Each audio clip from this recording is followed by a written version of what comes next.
Hello and welcome everyone at Simulexe Racing YouTube channel. Today we are hosting the Simulexe Race of Champions 2023. This is an annual event by Simulexe Racing, which unites champions and top with finishers from different series. And this is the second event of this kind that we are organizing, the second year in a row. And it will be commentated by me, Becca, and also my colleague German Buchholzer. Welcome, German. Good evening, all the viewers. Welcome back to the sunny Monaco. Today we are having the Race of Champions once again.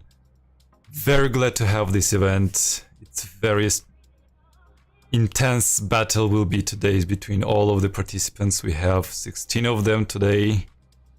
And now you'll see that there will be 4 rounds, and in each round all of the participants will be battling with different type of cars, and since it's the pair racing, only one will be the winner. So today... Great. Go ahead, sorry, German. Go ahead. Today we have Georgian participants who participated in 2022 in different type of championships, starting with circuit racing championship as well as Formula 1 virtual championship, official Georgian championships, and also Porsche digital Porsche club, Porsche Cup. As well, we have some participants who came through registration and got good times in the qualifying session, and thus they got their place in the bracket. And we also have some international competitors from Iceland, Sri Lanka, and Nepal. Great. Really, so in top 16 we will be competing with Honda Civic TCR, and then we will move in the second round to Porsche Cayman GT4 Club Sport. Then the unusual participant, let's say the Dallara F312, and the battle for the third place and the final for the win will be held using the R2 Ford Fiesta. So 4 different cars in 4 different stages. Both Georgian and international competitors will be competing for the ultimate prize. Let's see who comes on top. Times were very competitive, and we will talk more about qualifying as the event progresses and we are introduced to our participants. That is a tough challenge to rapidly switch from front-wheel drive to rear-wheel drive to open-wheeler and then to four-wheel drive. That's quite a challenge. And since we are in Monaco, and Monaco is with Formula 1 like a bond, so yes, there was no way we could leave the single-seater out. Absolutely, absolutely. It fits no better than this track, the Dallara. So switching back to the track, we got our first participant, Luca Porsche, who got the wild card, by the way, from the organization, and he set an astonishing time in the qualifying session. But unfortunately, we'll not be seeing him right away, since his competitor wasn't able to start due to some technical issues. So we are moving on to the second pair, which are Savi, the representative from Sri Lanka, and Becca Beglarashvili.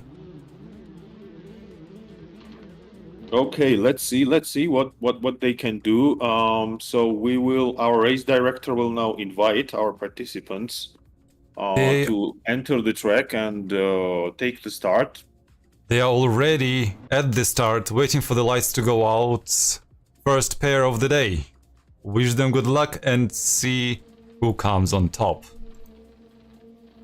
And away we go. Better start with Becca, flashing lights. He might be happy with the results he got. Off into the first corner, little lock up, a little bit of smoke from Becca's side.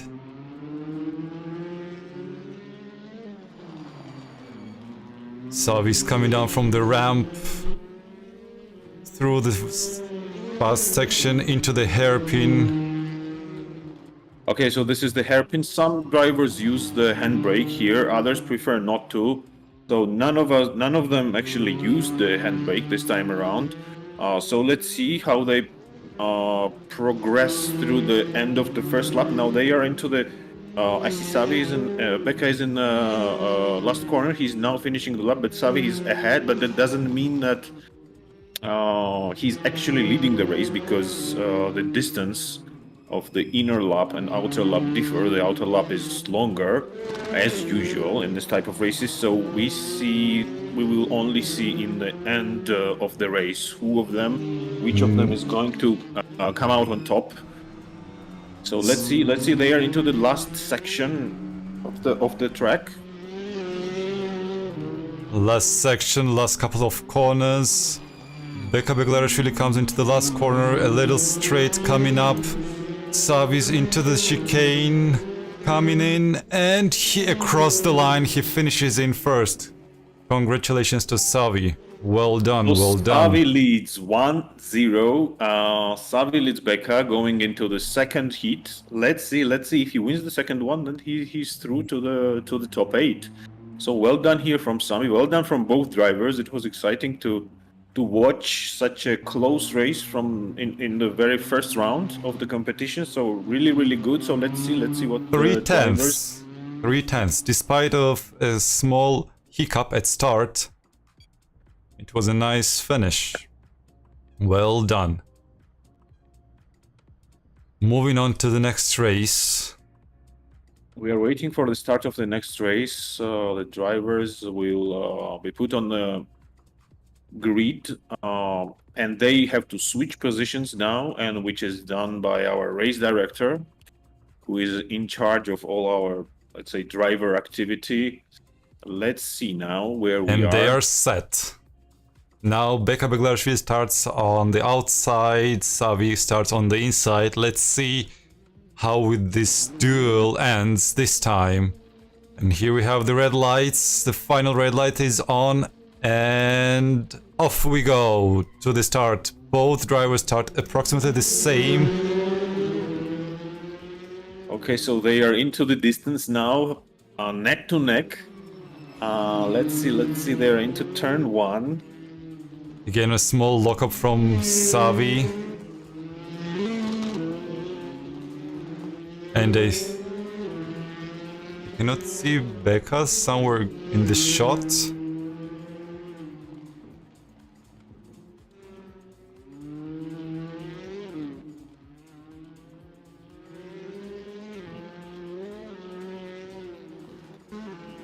Savi is meanwhile at the end of the Oh my god! And he crashes at the finish. I mean, the damage is on, and the damage is gonna be pretty severe on his car. And Becca takes advantage of this because of that, and he now leads. He definitely leads. He definitely leads because Savi overshot the penultimate corner, and he's now definitely behind. Let's see how they end up. There is a big chance we will see the rerun. Absolutely right. Absolutely. Because very first race. Let's see where they end up. Savi is in hairpin right now. Where is Becca? Becca is moving into the last complex of corners. Prior to last chicane, he now goes through. One more chicane left, and he crosses the line. Wins it, as expected, he wins it, so he turns the tables on Savi. And we're gonna see the final decisive run between them. Congratulations to Becca. Yeah, very Savi nice. was a bit nervous, I believe, and he overshot the corner, which caused him to crash pretty badly. It looked like as though he had it under control, but it got out of his hands. Well, so. as some say, if everything's under control, it means that you're not going fast enough. But I think on this occasion, Savi just a little bit overcooked the corner and hit the wall, and thus he almost got some air, if I have seen it correctly, after he hit in the wall.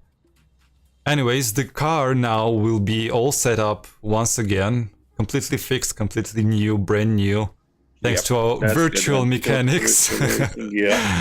Yeah. Our quick virtual mechanics are going to fix everything pretty quickly for Savi, and let's see. Once again, they switched the positions. Savi starting on the outside, Becca starting on the inside, waiting for the lights to go out. And we already see 3, 2, 1. And go! Again, I think Becca got just a little bit of better start, but already leading in the first corner. I see no lockup this time, more gentle, more light. Savi is also taking a little bit narrow lines there, good off the ramp, coming down to the sweeping right corner.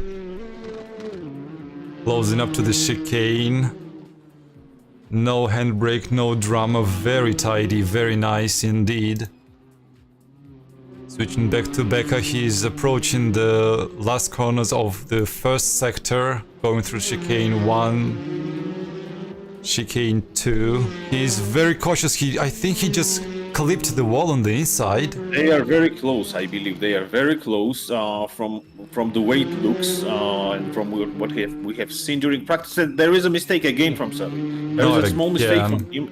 Is it going to cost him? We're gonna see it only in the second half of this lap, because it's very difficult to see from here. But they were definitely very close, and it's a really costly mistake, no matter what. Absolutely, yes, but there is still some place for Becca to make some mistakes too. Let's see the penultimate chicane. Will he drive it through it clean or not? And oh my god, he drives on 3 wheels. I just noticed the final lockup and across the line. And yes, he wins it. He clinches the win. He clinches the win. They would have been like that close if it was not for Savi's mistake, I believe. But Becca Beglarashvili just managed to take it from Savi. It looked like Savi had quite an advantage, after the first round. 1 second of difference are between the drivers, but that's the price of the mistake you make. And the mistakes you make are basically because of how nervous the drivers must be. One thing is qualifying, and another thing is driving with a driver sitting parallel next to you. That's totally different emotions. Yes, obviously, I understand. I understand the nervousness that these drivers are going through. So, what's going on with our bracket? Do we have time to speak about the car and introduce the car a little bit? What do you think? Whilst we are waiting for the next pair, who's Sandro Chanturia and Rezo Bobohidze, we can speak about the TCR Honda Civic. Yeah, it's a TCR car, Honda Civic, 350 horsepower and 427 Newton meters of torque, 1260 kilos in weight with a top speed of 250 kilometers per hour. Very nice car to drive, very forgiving, and a front-wheel drive car. And I will say ABS. No ABS, no traction. Yeah, absolutely. But despite it being a 4-pot, only having 4 cylinders and a single turbo, I haven't noticed, even while practices, that anyone was having an issue with the lag or something. They're very nicely built cars, and I can hear some revving engines already on the track coming up. There's one participant waiting for the event, waiting for the drivers are not ready, and they are not on the grid. And I think it's really challenging in the simulators to drive cars without ABS, especially when you're talking about like chassis cars with not the single-seaters, monocoque cars, but the regular cars, which are GT cars or touring cars, which are a bit softer, and there is a lot of movement in the suspension, and locking up feels very, very different, and it's very difficult to manage in simulators. It's much more difficult. So I understand the challenges that the drivers are going through right now without having any of these assists. And by the way, the rules for this race indicate that the traction control will be off for all cars, forced off, no matter whether the car has it or not. And the ABS is set on factory settings. So the cars which do have ABS are going to compete with ABS, and the ones who don't will not have it. So we are still waiting for the drivers to join. We are waiting for Rezo on the track, and we are waiting for Rezo Bobohidze to enter The server, Sandro Centuria is champion, drift champion, Georgian drift champion for 2022. And Rezo Popride finished third in Formula One championship. An honorable mention that Sandro Centuria has also competed in the circuit race, circuit championship and finished second. Yes, so he has second basically or third. He was second. Yep. He was second. So Sandro also ended up representing Georgia in FIA Motorsport Games, which were held at the end of last year. So he's quite an accomplished driver in Georgian esports, competes in many different categories. So let's see how he does here. So with many different talents, I will say. I don't know what's the problem why Rezo cannot join. I'm on the call with the race director right now, trying to understand what's going on right now.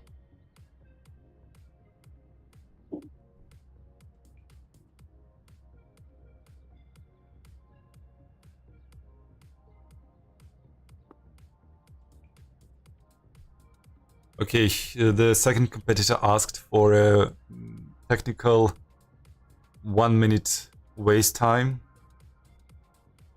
So we will give him that, sure.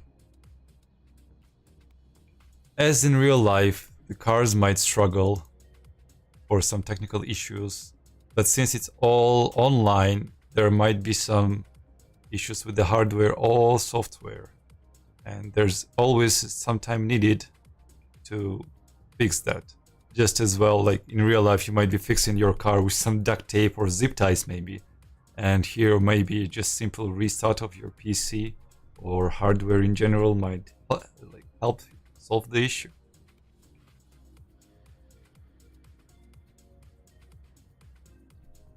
Okay, we're still waiting for Sandro. Sorry for Rezo.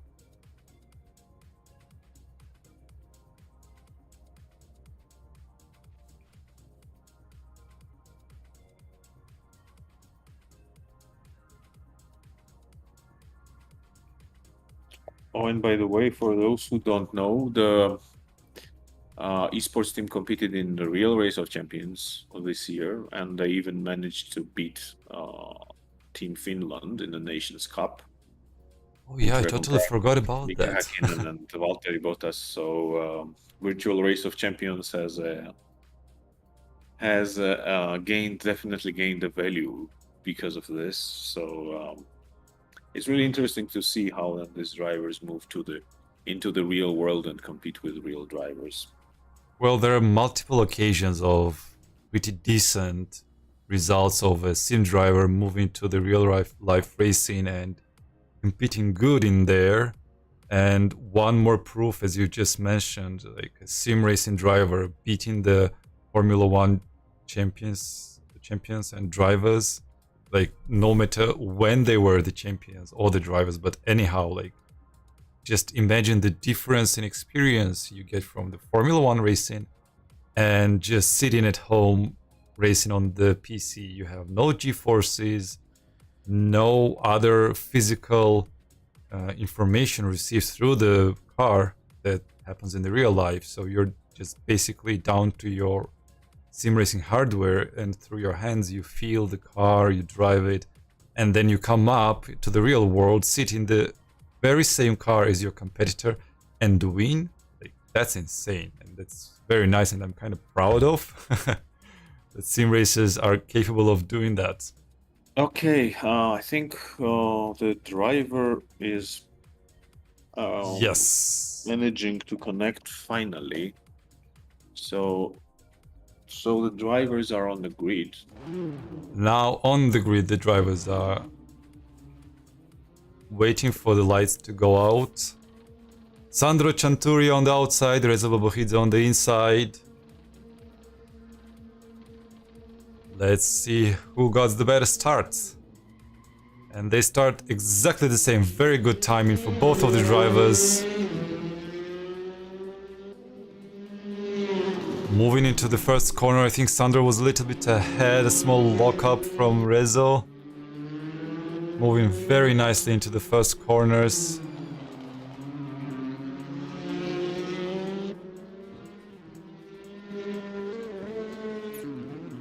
over the ramp, and I see Sandro used a little bit of handbrake going into the hairpin, and he also has his lights on, which is nice. I don't know if it helps anyhow, but at least it's Might nice be. to see. Yep.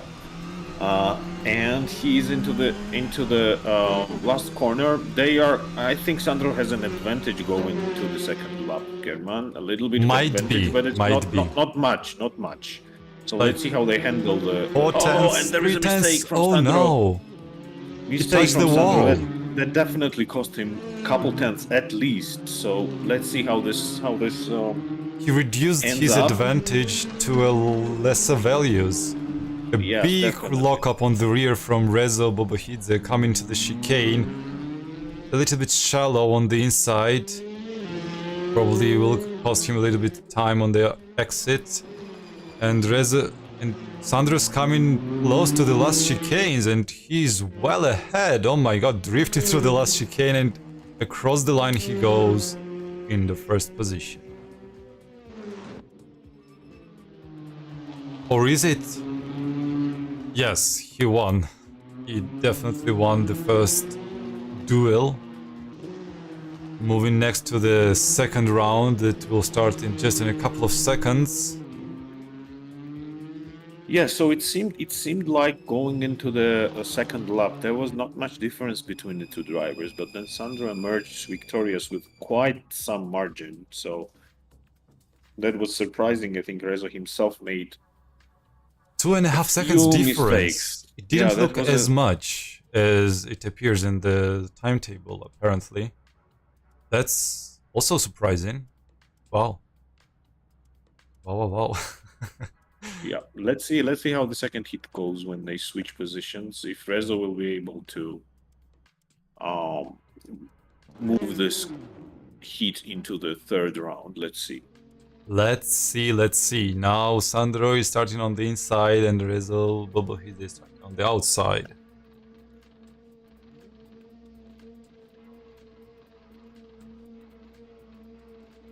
And starts in the race once again. Good start by both. They're quite equal going into the first corner. Yes. Now, obviously, it's gonna separate them. The short inner circle. Let's say the inner. It's like after the first corner, I immediately remember this song. Like here, like see you again. And yeah. They'll see each other at the finish line.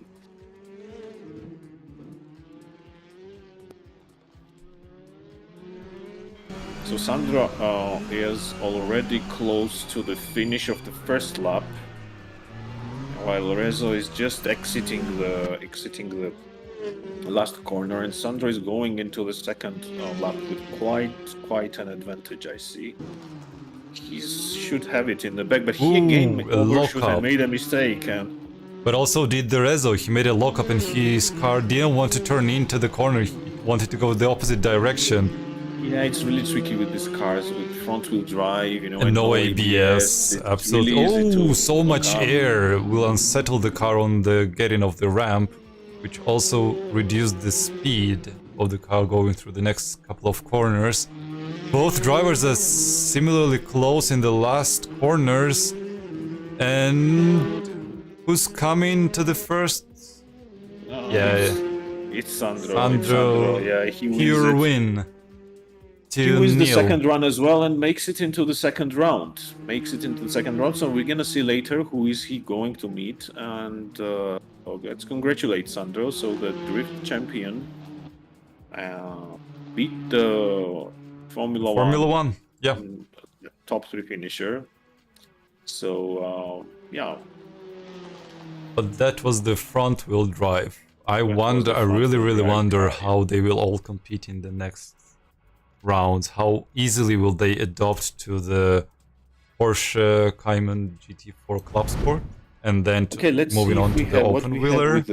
What we have with the bracket. So the first pair of drivers for the second round, we already have them. And next we're gonna see who is going to meet Sandro Cianturia, and it happened so that Haider Benedictson and Jay Masky will be competing Either of those. the first round. Yes. Yep. And Haider Benediktsson is actually the leader of the Iceland National Championship right now, and he was a top 3 finisher in previous years, so he's quite well accomplished driver in Iceland. So it's really, really nice to have him here with us. And let's see how he does. So based on qualifying times, he's the favorite to win over Jay Masky, who represents Nepal. But as we have seen, some surprises can happen, and drivers make mistakes, and yeah, so which can have an effect on the overall result. Might be like that exactly. So we have both competitors on the server waiting for the race start to begin.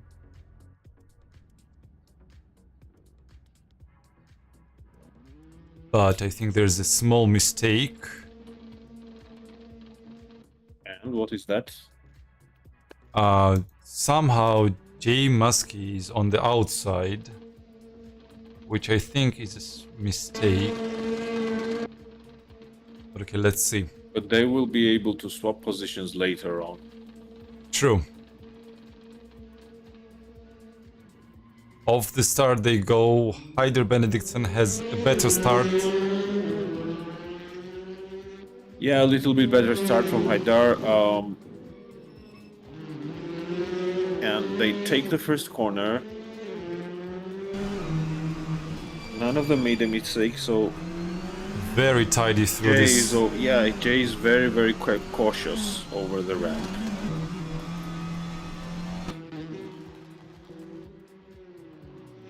Let's see if he uses the handbrake. No, the car, he used a little bit of throttle there, and the car was understeering on the way out of the corner. Into the last So he's chicanes approaching. goes This Haider. last corner is very, very bumpy, and both on the inside and outside. And it's difficult for drivers to manage it if they overshoot it a little bit. It seems like Haider has an advantage. Yeah, has a an big advantage, I might say, because he was nowhere close. Like, I mean, Jay wasn't close, or even to the straight when Haider was finishing the straight. So I think there might be like a couple good seconds, the difference between them so far.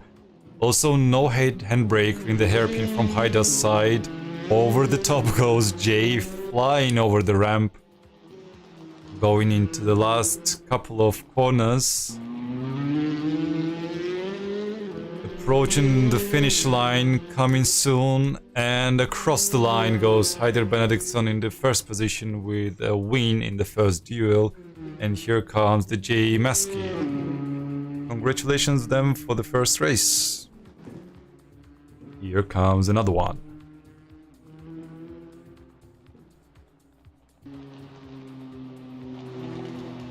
Yeah, good race by the favorite. I mean, judging from the qualifying times, Haider was the favorite to win. And let's see how they do in second race. So Jay has to bring everything that he can, put everything on the table to have a chance at tying this. Let's see as we go into the second heat. If in doubt, just flat out. Yeah. The car's not yours, you can even wreck it, though it's not a good spectacle, but it depends. It all depends on how you go. Now this... Wait a second, they haven't switched the positions. They should switch the positions. Yeah, they're going I think switch. they have to leave the server right now, and we need to restart the server for them to switch the position appropriately. Yeah, so the race director is going to manage that. And I guess that's what he's trying to do now. So we're gonna be back with them as soon as they are set. And I believe the race director let them go. But no, he restarted the server, as I can see. We also have to re-enter the server.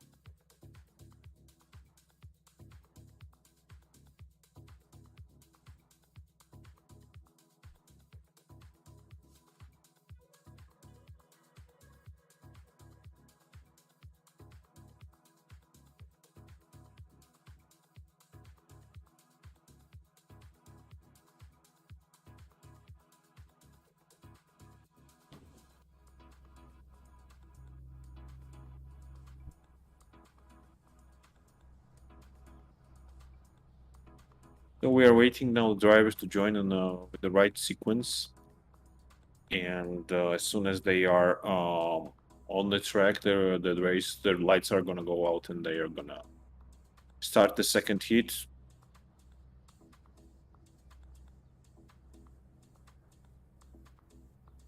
Yes, Haider Benedictson is on the server now, waiting for the J Masky to join us.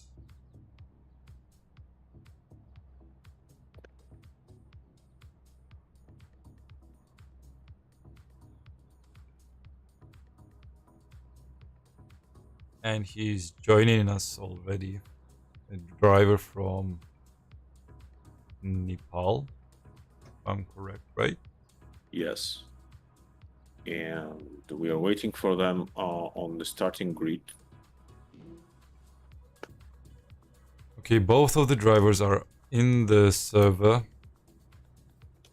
Oopsie. Yep.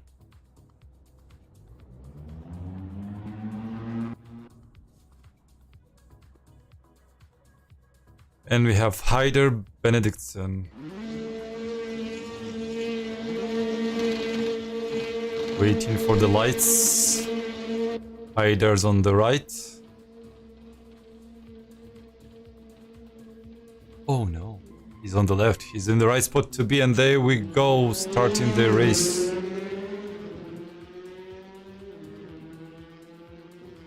Moving pretty closely into the first corner, a small lockup from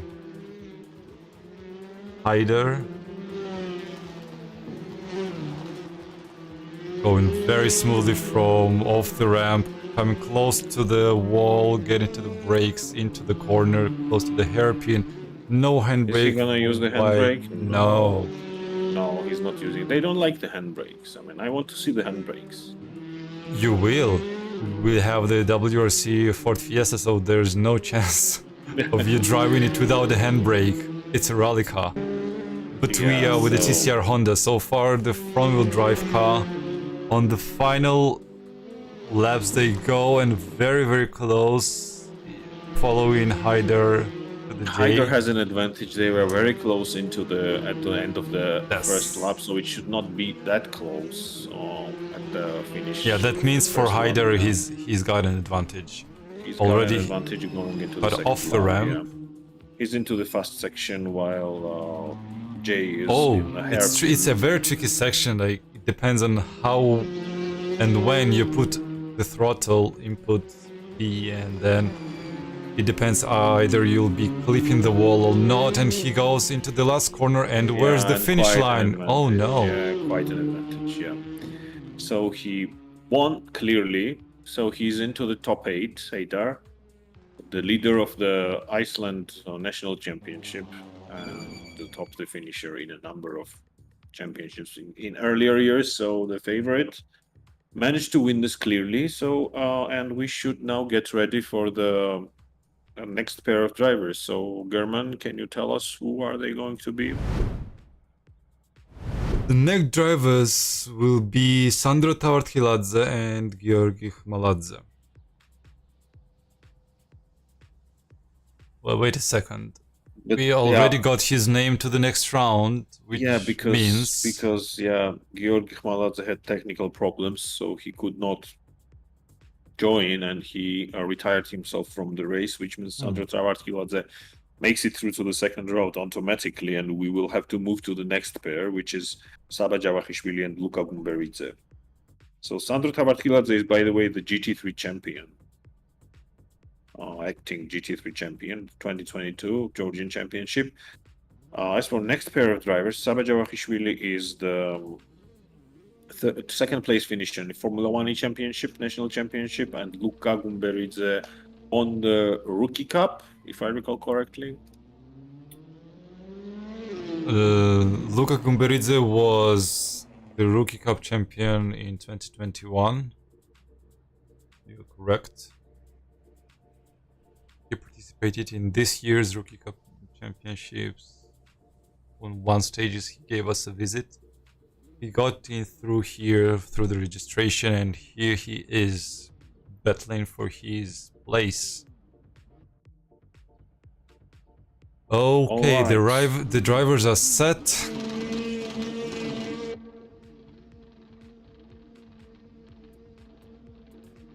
We're waiting for the lights. 1, 2, 3, 4, 5, 6 lights, and they are off. Sort of difficult starts with this front-wheel drive cars. They spin their tires a lot, so it's really difficult for the drivers to get a good launch. And they are into turn 1 now, and Luca Gumberidze is on the fast section while Saba is on the ramp. Now Luca goes into the second ramp, the faster one, so yeah, quite a smooth jump there. Let's see if Saba uses a handbrake. I'm cheering for the handbrake, so I don't see them. Alright, so into the last corner, I believe Luca is into the last corner, last sequence of corners. He takes the first chicane and the second chicane, and they are pretty close. What would you say? Pretty close, yeah, but I think Saba has just got a notch over the Luca and he's got advantage, I might say. But though there's still half a lap or further ahead, so there's still a room for error. And it depends on how... There is room for improvement and room for error, exactly. Absolutely. So. It all depends on how chill you are, how cold-minded you are. And there is a collision, a little bit of collision from Luca with the wall. Small walk-up from Saba's side. Yeah, on the rear wheel. Let's see, now Saba is into the last sequence of corners, Luca is in the last corner, Saba is into the last chicane, Luca is accelerating to the finish, and who won it? Across the wall, across the line, Saba crossed the line first. Saba crossed the line first, so he won the... With a difference in 1.6 seconds over second lead. Seconds. Yeah, that's quite a lead, quite a comfortable lead for Saba Javachishvili. Let's see. Let's see how they will perform in the next battle. All right. We are waiting for the next battle. Now they're gonna switch positions and battle it out again.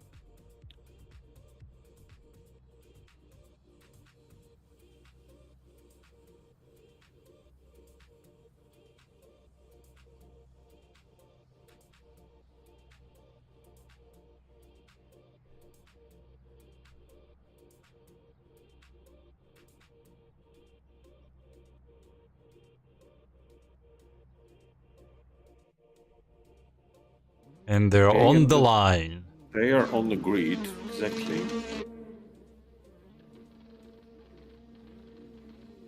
Let's see. Waiting for the lights, waiting for the start. Luca Gumberidze is starting on the outside, Saba Javachishvili is on the inside. We have the full lights and off they go to the second run. Yeah, good start by both of them. They are neck and neck going into turn 1, which is going to separate them a little bit. And one of them is going to go on the ramp and another one into the fast section. And this time it's Luca Gumberidze, who was on the ramp first. Coming off the second ramp, Saba just jumped off. Very close to the walls, almost touching them, saying hello. Yeah. Moving on to the chicane sections. So he's into chicane 1, then he has to go into chicane 2, and Luca has just entered and exited the last corner, accelerating to the finish. I think the difference is about the same, maybe a little bit more. Yeah, more advantage on Saba's side. He had the higher qualifying time, and Luca made a small mistake by colliding with the wall. Let's see. He's Gumberidze into the. I think he just got a second collision on clipping the inner side of the wall. You can see the wrinkles on his car that definitely hit and run sign of a collision. Yeah. Okay, so Luca is now into the last sequence of corners where Saba exited the final corner, is accelerating to the finish line. I think he's going to make it. And Luca collides with the wall. Saba has finished. Saba Javachishvili wins. Congratulations on Saba's win, and we're apparently wrong. The difference between them was only 1 second, not a second and a half, as it was in the previous run, but Anyways, Saba has still got his victory in this duel, and he proceeds to the next round to battle for position. And I guess he's in the pair. He will be in the pair with Sandro Tavartkiladze. Yeah, and that will be a really, really tough opponent that will be a win. tough one. So we're gonna have so many exciting battles, like in top 8, top 4, and then later. And this is going to be really close. So next, who do we have? We have David Saladze. We and have to Tornike re-enter Keknavelic. the... Yes, we have to re-enter the servers once again. And we will proceed to the next pair, David Saladze and Tornike Keknavelic. Unfortunately, I think we haven't seen Tornike's rounds in the practice sessions. And we have no idea how good he might be, so that's like a dark horse for us. It's a dark horse. Yeah, he's usually very quick. And he competes occasionally, because he made it here because he finished third in Porsche Cup Digital 2022. So this is how he made it into this event. So let's see how he does. David Saladze is a more regular competitor, and we see them now on the grid. Waiting for the start. David Saladze on the outside, Keknavelic on the inside. And off they go.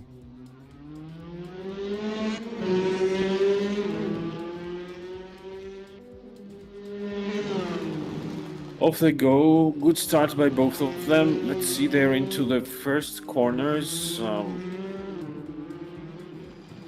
Quite tight by David Saladze, clean run. Tornike Keknavelic is also quite clean in the first corners. Let's see how Saladze does in the hairpin. Again, no handbrake from this guy. And meanwhile, Keknavelic is exiting the last hairpin, and he's going into the chicanes right now, and Saladze exits the last corner just now, and he's accelerating. And I think... What's your bet? What's the difference? Like, I will say like a second, maybe like a couple of tenths, 5 or 6 tenths, but it's very hard for me to tell who's winning right now. Is it Tornike Keknavelic or is it David Saladze? They're really, really close to each other.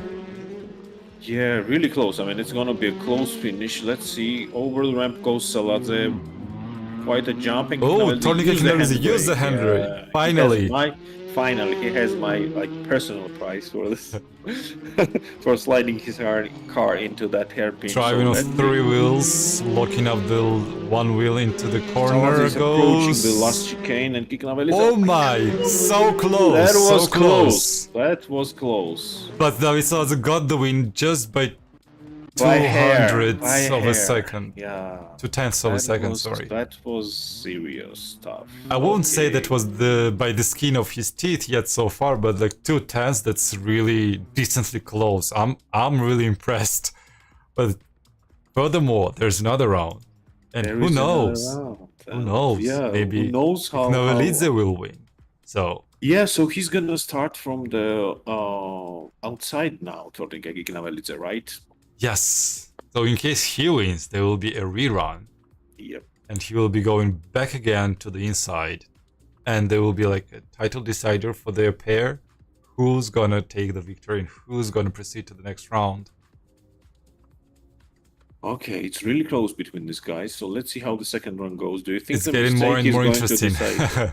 Yeah. Do you think the mistake is going to decide it? Or it's gonna be Yeah, the mistake will be the decision maker for sure, but who's got the more nerves to keep himself down, like calm and Tornike Keknavelic is, by place. the way, in addition to esports, he's quite an accomplished driver. He used to compete in national single-seater series at some point. And off we go. They got the perfect start for both of them. A little bit slower on David Saladze's side, I guess. Oh no. Oh no. I missed. Okay, they go both into the first corner. Very smooth. Saladze almost touching the wall, but why am I watching Saladze? I don't know. Keknavelic going all along the walls, like really narrow, really close. No handbrake this time though on the hairpin. Might be a time advantage, might be not. Who knows? Who knows? Well, he didn't use the handbrake this time. Huh? Not there. Not in another hairpin. Going into the straight, not finish straight. Into the first corner. I don't think Zaza has got a big advantage over. But it just might be enough for him to get another victory. Let's see how this one unfolds. Saladze More air use comes. the handbrake. So they are into the last section of this track, and maybe of this entire heat, depends on who wins it. Let's see. So You can see now some it body goes into the damage. edges, and Very Saladze, close to the wall, and Saladze crossed the line. He takes it, maybe by half a second, maybe by Exactly, half a second. like almost 6/10 of a second. Saladze leads into the final corners. Yeah, and that into the means he final. advances to top 8, right? Absolutely right. He's going into the next round, competing with the Porsche Club Sport. Good luck. Yeah. So him. that is gonna be a tail-happy car. The drives were struggling to keep it under control when the traction control was off. So we're gonna see a lot of slides and maybe even spins. It's a completely different car. This is a front-engine, front-wheel drive Honda Civic. Once again, I will remind you, viewers, the stats here. Here's the car the drivers are participating with, and Porsche is a real-wheel drive, real engine. Not real. For sure, it's real. It's mid-engine actually. It's not that like the other Porsches. So oh, true. It's Cayman. Yeah. It's more like mid-engine, more to the rear bias. Okay, so who do we have next? The next bracket we have, and for the last pair of the round one, Hakon Jökulsson versus Giorgi Koçlamazashvili. And we see both of the drivers. Is also from Iceland. We see both of the drivers hopping in on the server. They're ready to go. All set.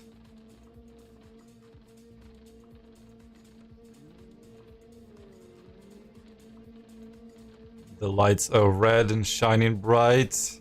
And away we go. Giorgi's had a really good reaction.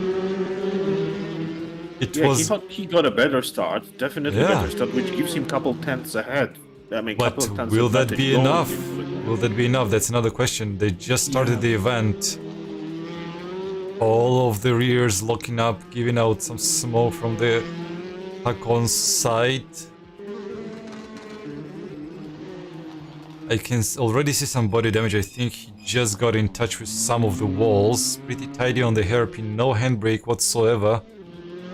Giorgi, while on his side, is also very tidy, going through the corners, touching the curbs, but so not so close to the walls. Chicane and it's close. I mean, sorry, close. I'm taking my words back.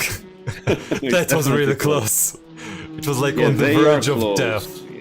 Maybe Giorgi has just a little bit of advantage based from what we see, what we have seen from the previous ones, but it's difficult to tell right now. So we're gonna find out very soon. Into the air, plants very nicely on the road back again. Very nice handbrake there by Giorgi. Really amazing. Yeah, so we have two handbrake occasions. Yep. There will be something to celebrate. Yeah, apart from the battles. Yes. Already, the last chicane goes in the Hakon, and he crosses the line first. So first win from Hakon. Hakon Benediktsson, right? He won just by 6/10 of a second. Nice. Yes, really, 6/10. I didn't expect that. It was looking very close, and then Hakon got the advantage on the second lap, most likely. So we are going to see how this is going to unfold. So the drivers still have to take the second run. Let's see. Let's see how it goes.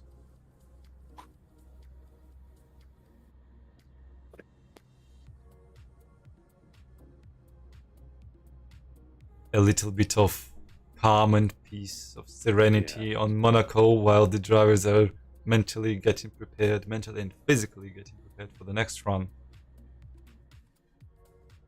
But the time, I think, is never enough. Yeah, okay, so they're at the starting line. You got the lights. Soon we are starting already. 2, 3, 4, 5, 6 lights are on. The bar's on. And away we go now. Giorgi once again.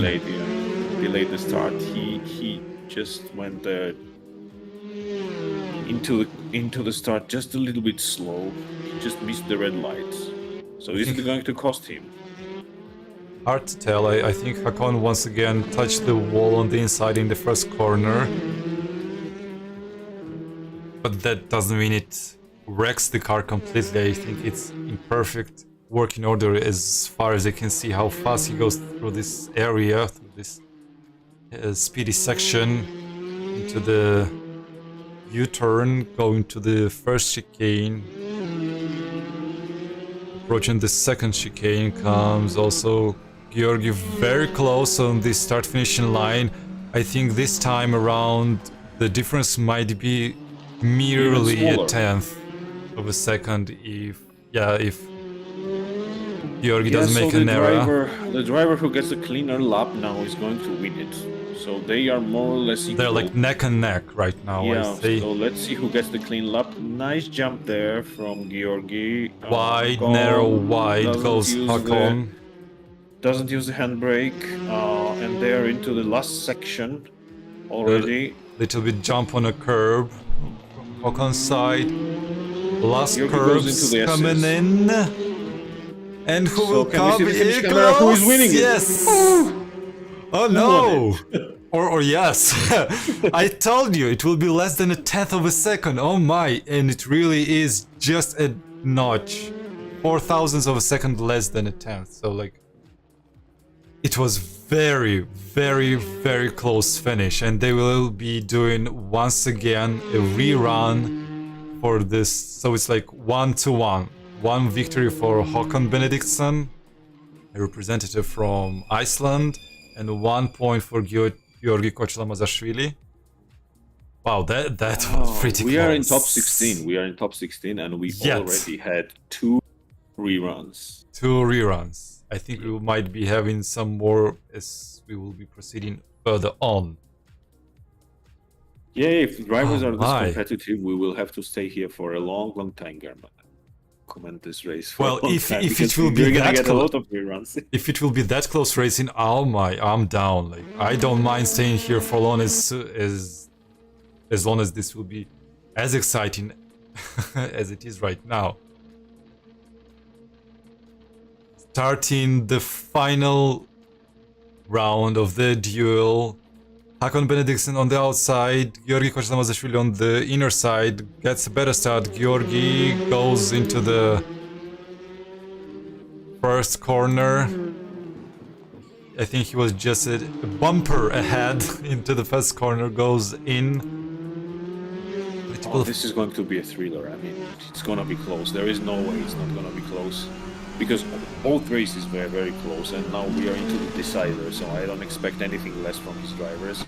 We want just one more thriller. He a little bit overshoot. Oh no! And Giorgi Kochlamazashvili does the same too. He just hit the wall. He overshoots the corner. He went in too fast, and you might also see the damage he did to his front, and he also once again hits the wall on the inside and goes sideways across the line, almost touching the wall. Close once again, German. I mean, they're like literally balls on driving, like pedal to the full metal. That's it.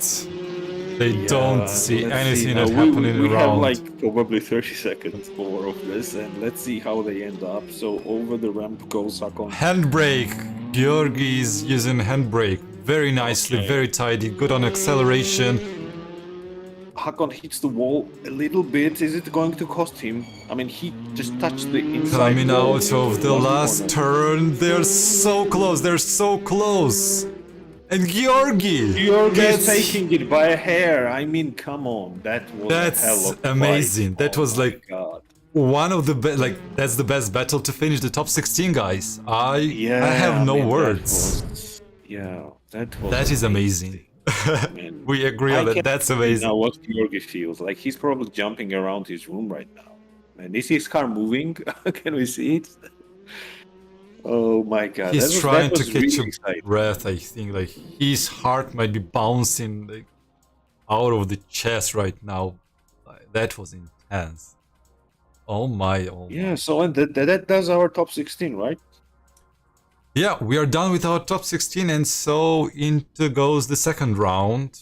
So we have Luca Makharashvili and Becca Beglarashvili as the first top 8 competitors, Sandro Janturi and Haider Benedictson, the only remaining international competitor, right? For the second heat, Sandro Tawartkiladze, Saba Javakhishvili, a hell of a fight. It's going to be the third top 8 run, and David Saladze and Giorgi Kotlamazashvili, the last top 8 run. So now let's introduce the second car. What do you think? What do I think? That's a Porsche. That cannot be wrong if it's a Porsche. Yeah, you never go wrong with a Porsche. Absolutely. So it's a cup class. It's a cup car with a 385 brake horsepower, a naturally aspirated flat 6 engine with 420 Newton meters of torque, a slightly heavier car than the TCR, rear-wheel drive, apparently mid-engine, as we already mentioned, 1300 kilograms, 295 kilometers per hour top speed, but I doubt they might be able to use that top speed. They'll be using 6th gear, let alone top speed. Now we have to change the cars, move to the Porsche. The race competitors are already into the server, waiting for the race start to begin.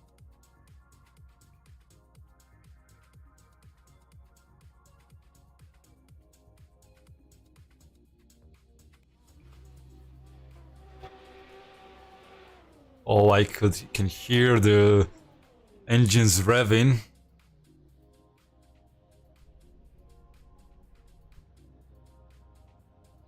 So we're waiting for the first pair to start the race, right? Luca Makharashvili and Becca Beglarashvili. Luca Makharashvili starting on the outer line, Becca on the inner line. And here we go. The first pair of the second round with Porsches. Let's see how fast they could adopt their minds and their hands, their muscle memory to these cars. And Becca's got a really decent start on Porsche. And off we go in the line, goes into the first corner. Becca got a significant lead into the first corner, but it's just the first corner, just the start.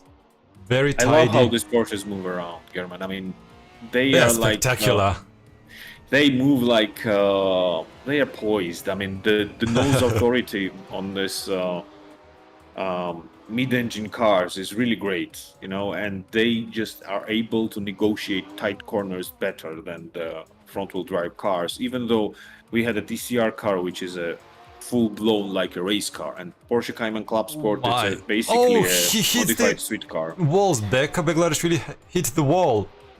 And they are going into the second lap, and I believe Luca has an advantage. He had a monster lap in qualifying. Luca had a monster lap in qualifying. It was like 3 seconds faster than the other guys, I think, or like a couple of seconds was the difference.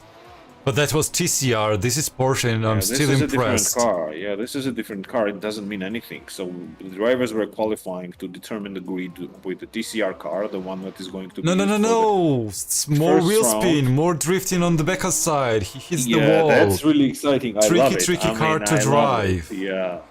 It makes them work. Oh, and a huge slide there from Makharashvili. He managed to catch it, and he goes over the finish line in fashion. Oh my God, that was dramatic. In style. I mean, this guy was on fire. I mean, come on. He doesn't care about car. He doesn't care about the track. Nothing is his. He doesn't have to pay anything for the damages. So why not to damage the car, right? Yeah. Well, I mean, yeah, that's how you that wasn't find the exciting. tenths of a second, but here's the difference. 3.8 seconds difference in times. But there's still another round, another chance for Becca to clinch the win and for the scores to be 1-1, not 1-0 as they are right now. But let's see. In 15 seconds and another couple of seconds of the lights before they go out, the race start will begin.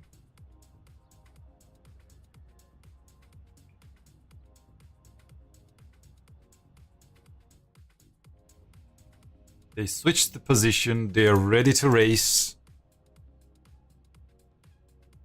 Watch closely to the race start, who's got a better start.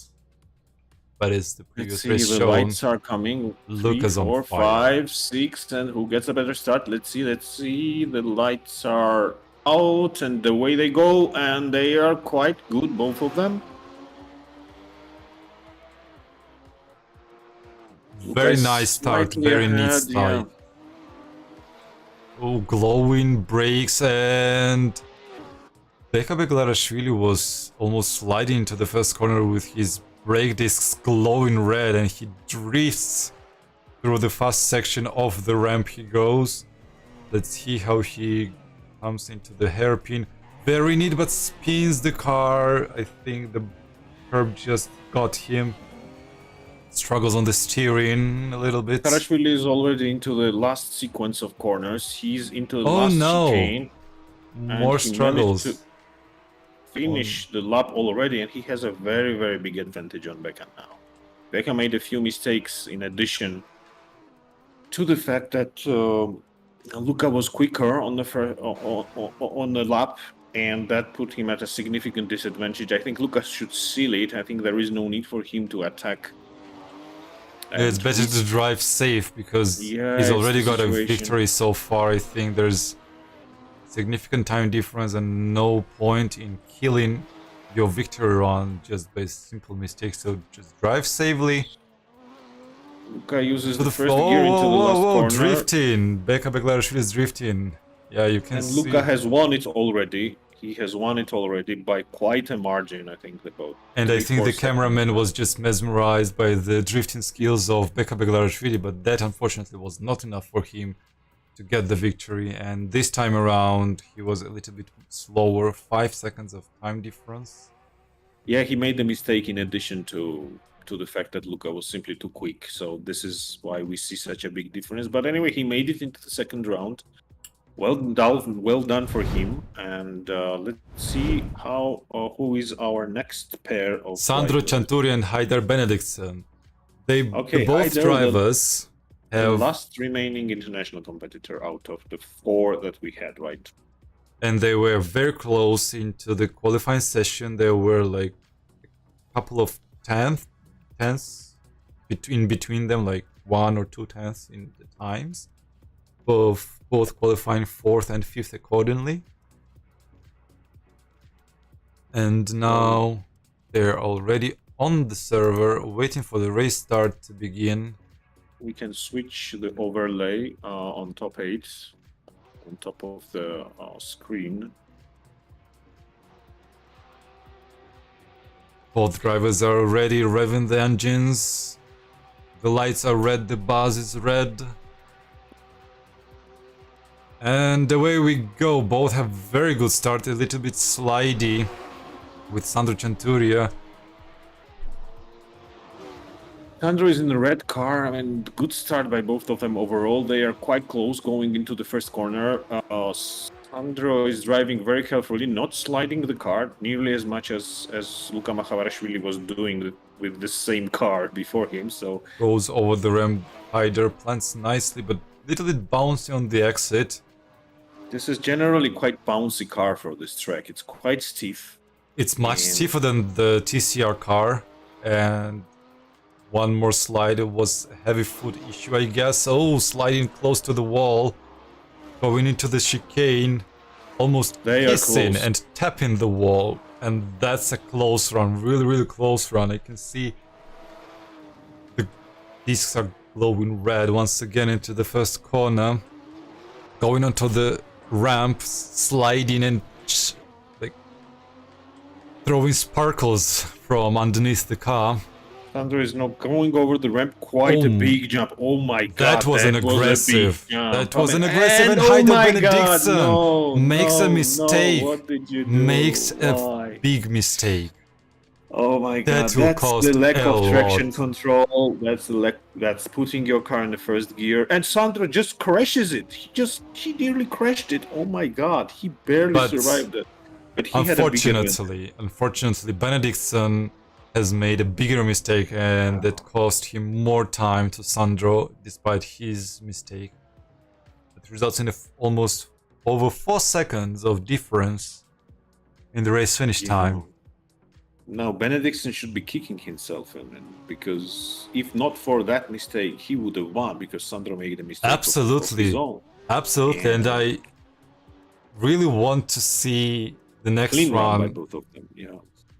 Not only clean run, I want to to see 3 battles between them, just to make sure that they made them completely 100% themselves. I mean, with no issues, no errors, no mistakes, pure racing, pure battles. Yeah, I hope I mean, the way this car drives and looks, I mean, I would love to see the 3rd battle in every heat. Let's see. Yeah. So 2nd race between these guys. Haider Benedictson is on the outside, Sandro Centuri is on the inside, both waiting for the race start. Haider is in the white livery Porsche, Sandro is in the red one, and the reds are on and off they go from the starting line. A little bit more spin to the Haider Benedictson. Good start. Very nice, very close start, I would say. Hard to tell who will go where. A small slide from Sandro's side. Sandro and goes back over to the ramp. Haider Benedictson.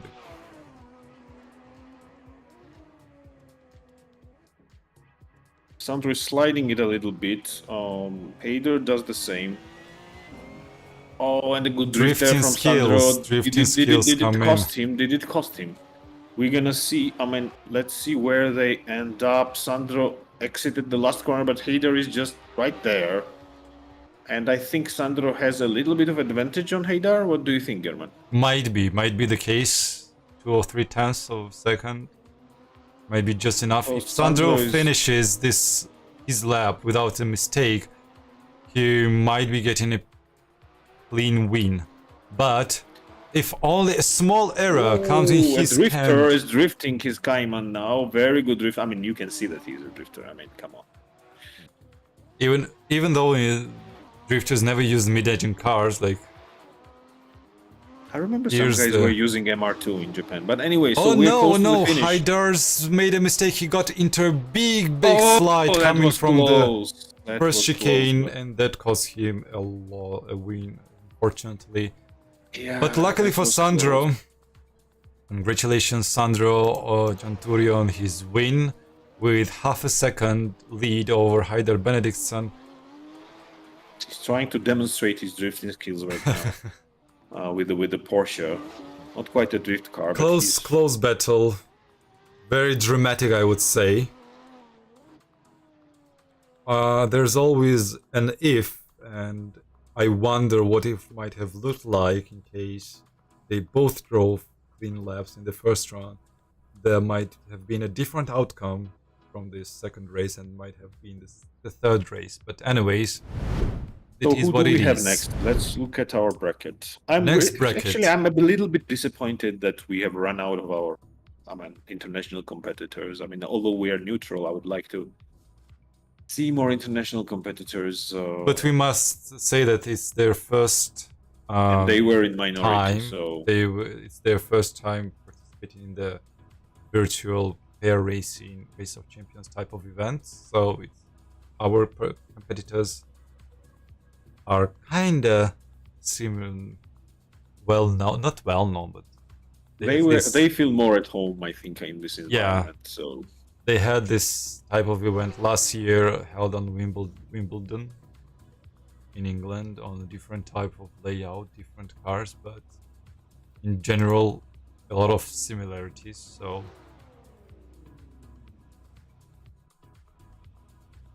on the start, they are the drivers.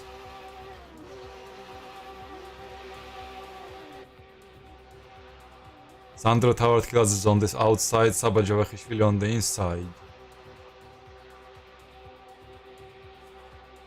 Let's see. It's going to be close. It should be close. Good start by both of them. They're going into approaching the first corner and Sliding Let's into the see. first corner. Sandro Let's see how they do the rest of this lap. Sandro didn't jump quite like high, so he managed his jump very accurately. Making a flick, but that flick didn't go as planned. As far as I can see, it forced him to slow down, but almost scraping the paint of the Porsche, going as close to the wall as possible. Saba is now approaching the last chicane. He touched the wall just a little bit, and Sandro crosses the line. I think Sandro has a little bit of advantage on absolutely Saba right here. Does, and goes into the first corner. Very tidy, very nicely. And it was a nice little bit of slide there from Saba. I mean, he's sliding his car very accurately, very gently, very talented young guy. I mean, he's like 16 or 17 years old. 17 years old. So Sandro actually also represented Georgia in FIA Motorsport games, but he was competing in real racing and single-seaters. He was driving Formula 4 car, I think, so he might just have a small advantage into going to the next round with open wheelers, but here he wins and... Yeah, he wins it quite easily. Gets his first point. He gets his first point with a difference of 3.5 seconds. Yeah, first blood to Sandro. Let's see how they do in the second round. But that was quite a confident victory from Sandro Tavartkiladze, what I can see. Yeah, I think he got the damage after the finish, but I think his lap was pretty clean and tidy by itself. He was like a hair apart from kissing the walls and setting his car apart, like upset. But he managed to control it. Yep. Yes, a couple more seconds of downtime, of waiting time.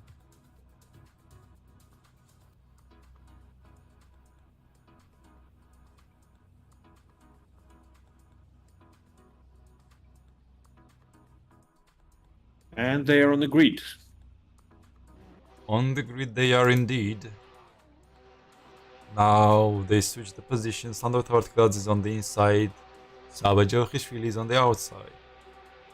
Here goes the red lights. And away they go, across the line, starting their laps. Okay, good start again by both of them, going into the first corner. Saba put his lights on, which is nice. Hope it helps him. I'm not sure, but I hope. And might. A little bit wiggly on the entrance there. Tavartkiladze just flies through this section, almost hitting the wall. He touched the wall. He actually did touch the wall. Did it? Yeah, I think he just kissed the wall on the inside, and he goes now into the chicanes, the first chicane, and there's gonna go again a little bit of a wiggle there. That's spectacular, like controlling. I think he enjoys quite a strong advantage now, because Saba just managed to cross the finish line right now. Yeah, he's comfortably in the lead by over a second, maybe even two. So judging far, from qualifying times, Sandro lost something like 2.5 or 3 seconds to Luca Porsche. But looking at how he drives this Porsche right now, the tables might be turned on different cars. We don't know how this is going to. Absolutely no, because they had almost a day. Oh, nice sliding now. Nice catch. We don't know how drivers practice at home, and yeah, another point for Tavartkiladze.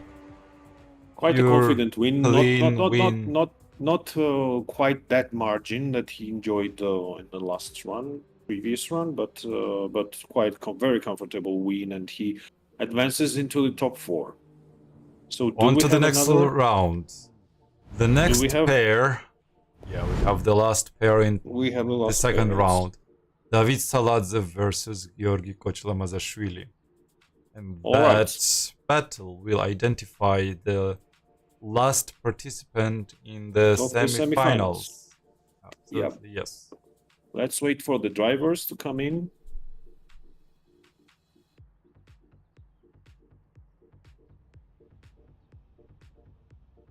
David Saladze has arrived, waiting for Giorgi to join, and they are on the server.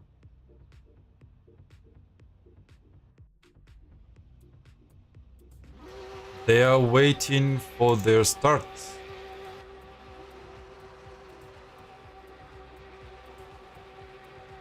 David Saladze on the outside, Giorgi Kochlamazashvili on the inside with a white Porsche. And off the line they go.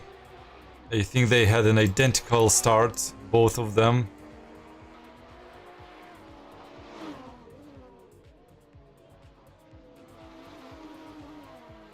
Yeah, good start by both. Nice little slide there by Giorgi.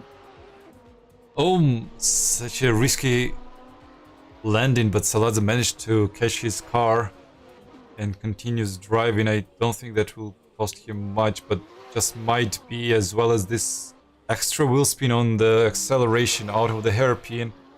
More power sliding action into the S's. Now comes to the U-turn onto Giorgi the is straight into the finish S's line. right now. So let's see how they cross the finish line at the end of first lap. I think Saladze has David a big has an advantage. Yeah, David has a significant advantage, I believe, on these cars. And Giorgi overshoots the corner, first corner, a little bit. David feels much more at home on this car, I believe. Giorgi goes over the bump, over the crests.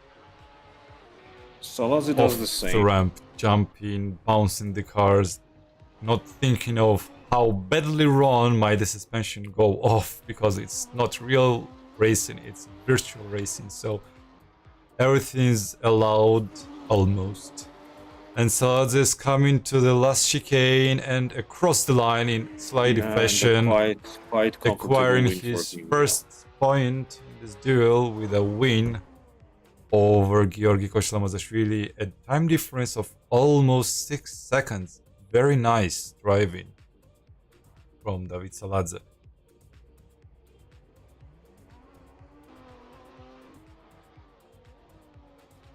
Good. Let's see them swap positions now. If Giorgi manages to do anything, because the advantage with David enjoyed in the first run was quite big.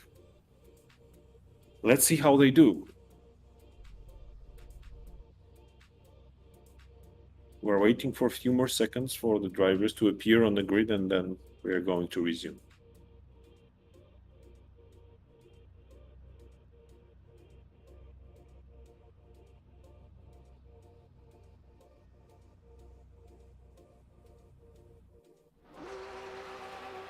All right, the drivers are back on the grid. The lights are coming out. They're coming on.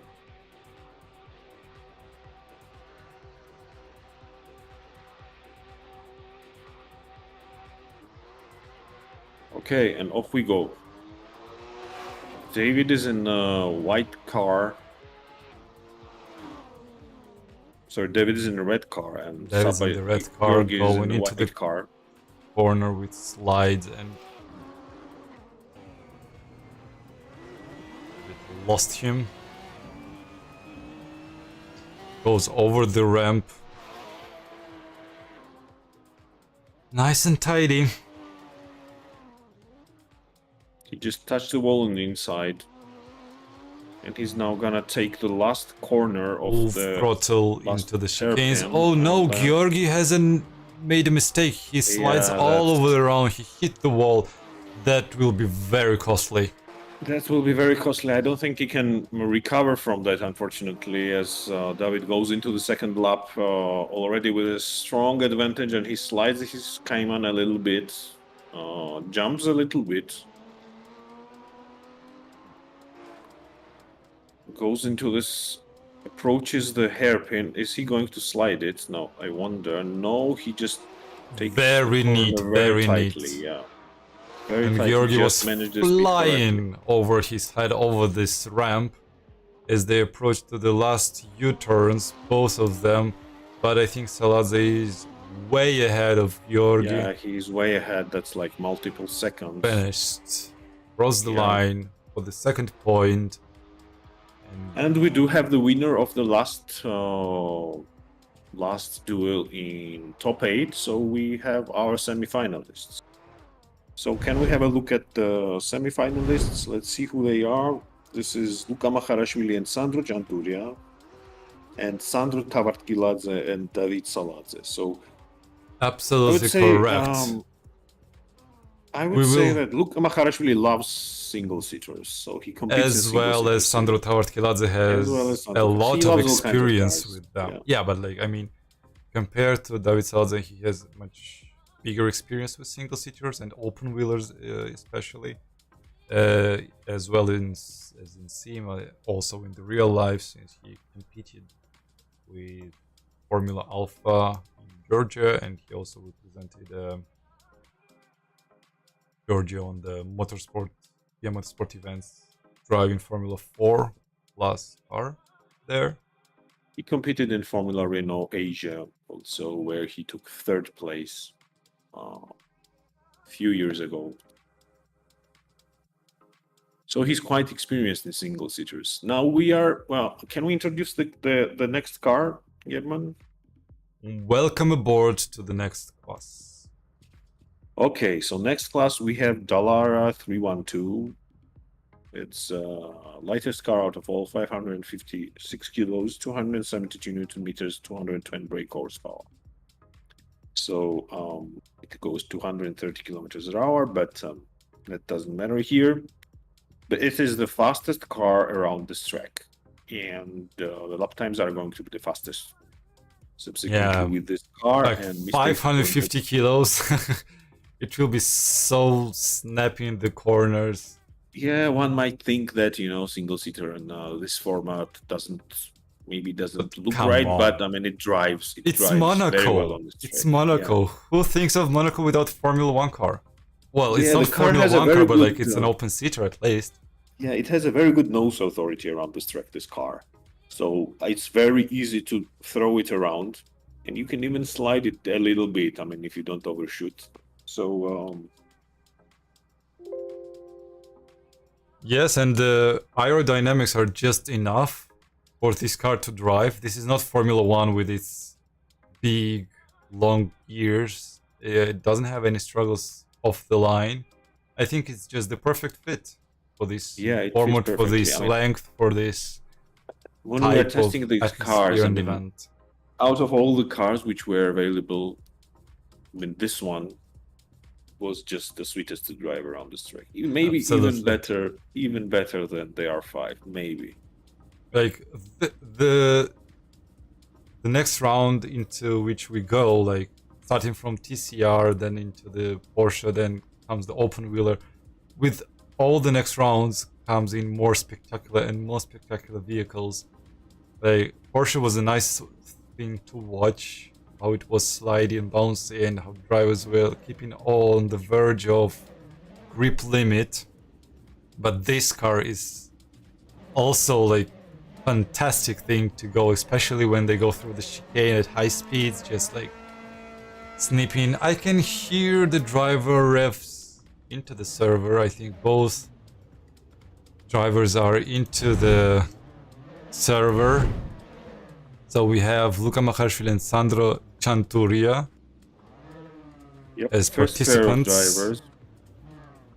Let's see, we're waiting for them to come out on the grid, and on the grid they are. Luca Makharashvili is standing on the left. Sandro Gianturia on the right side of the road. red and white, and the reds are off, and the start they have. Oh, spinny start for Sandro Chanturia. A little bit of But swivel and wiggle. He still managed to get it going quite well. Oh my, this car is a flamethrower, apparently. They are, you can visually see them, that they are pretty quick around this That's corner. looked very painful as Luca Porsche landed from this ramp. I wonder if that gave him any kind of wing damage, getting off that ramp that kind of aggressively. He didn't touch the inner curb. I think that's because of Oh my fear. god, German, they are already this. finishing the first lap. I mean, we barely What? started and they have finished the first lap and they are I haven't finished explaining the first corner. I guess they were already on the finish line. That's nice. Yeah, okay, we have to be quick also, not just the drivers, but us as well. So very careful from Sandro on the ramp. Let's see how Luca does. Diving with the nose off the ramp. Nose dive. Don't expect any handbrakes. Any handbrakes here. Handbrakes were enough, but there will be more in the final round. Goes into the last corners. Maharashvili and Sandro's also there, but not close enough. Not quite there, yeah, not quite there. With a 2 seconds difference, Maharashvili got his win, got his point. He got his win, yeah. I mean, the qualifying winner wins the first race of the first heat of the semi-final. Let's see if Sandro manages to turn the tables on him. Luca looked very, very convincing. I mean, both of them were quite clean, I have to say, but Luca was just that bit quicker around the track in general, overall, which just gave him that couple second advantage. Yeah, the way he finds that opportunities, that milliseconds, that tenth of a second, cutting here or not cutting there, not going over the curb or diving inside the turn, it's amazing. Basically, all of the drivers driving the same cars, the same track, even the setup is fixed, so they're not even changing the tires or fuels or even tire pressure, and within the exactly same setting, conditions, finding this task is astonishing.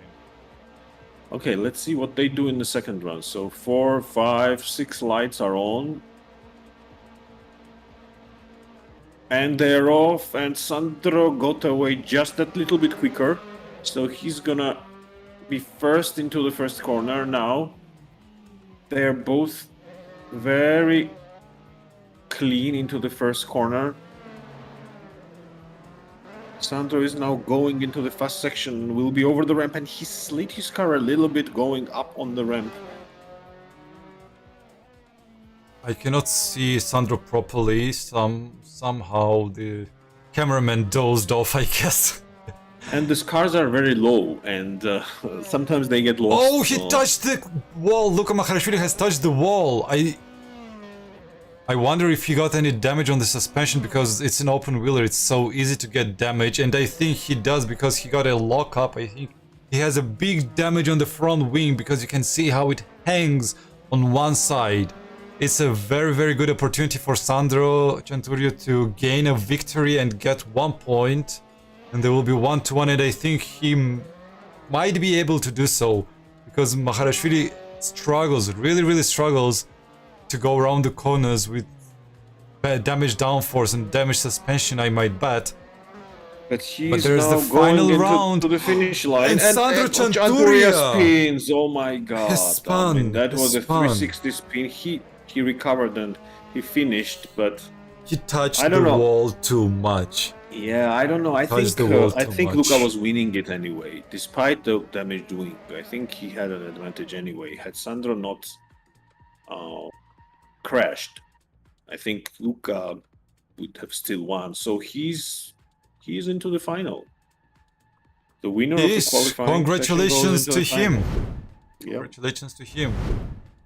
We're starting with a wild card from qualification, going through all of the stages into the finals, and he will be we battling have the second for... pair now, right? Sandro Tabartel. But we're gonna see Sandro Chanturia again. He will battle for the third place. Absolutely. Let's see who is he going to battle. And we also wonder who will be the opponent for Luca Porsche into the finals, into the battle for first and second place in the Race of Champions, Simulexe Race of Champions 2023. We are waiting for the participants to join. We see Sandro's into the server already. Waiting for another driver to join in.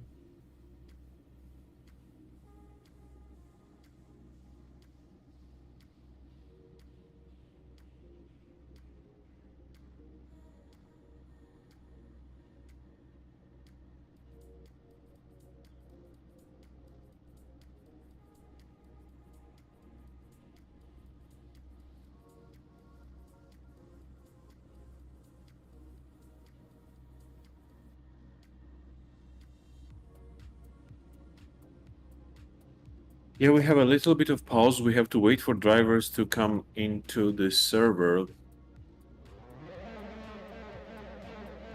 And they are, we can hear them roar.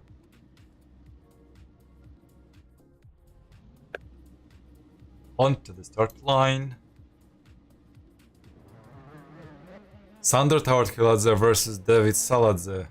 Red versus white.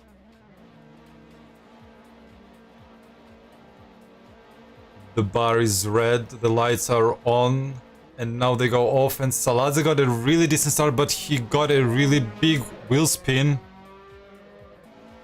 He still got a better start.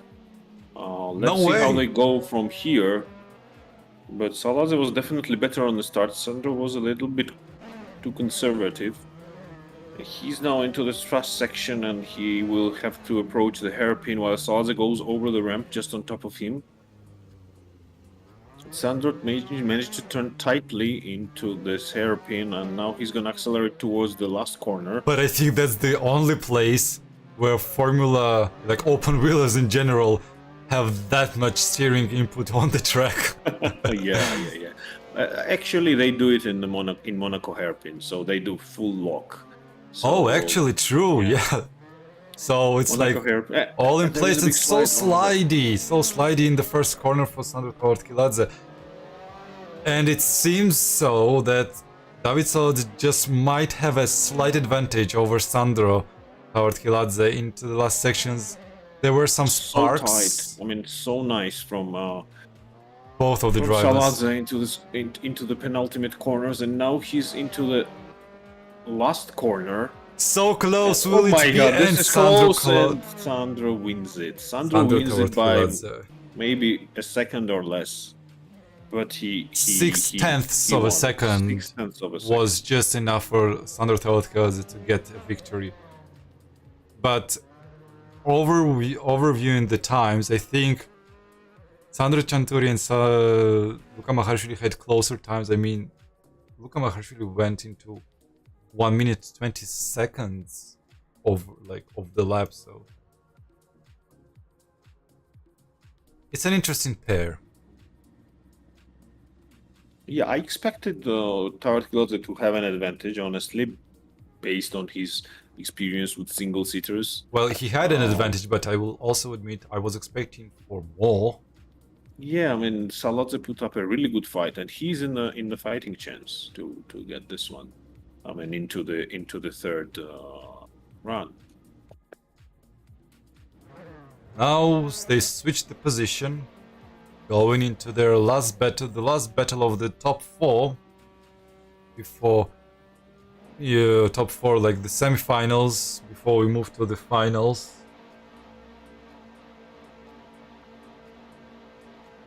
And off the start we go. Now Sandro Tawartkiladze is a little bit more slidey.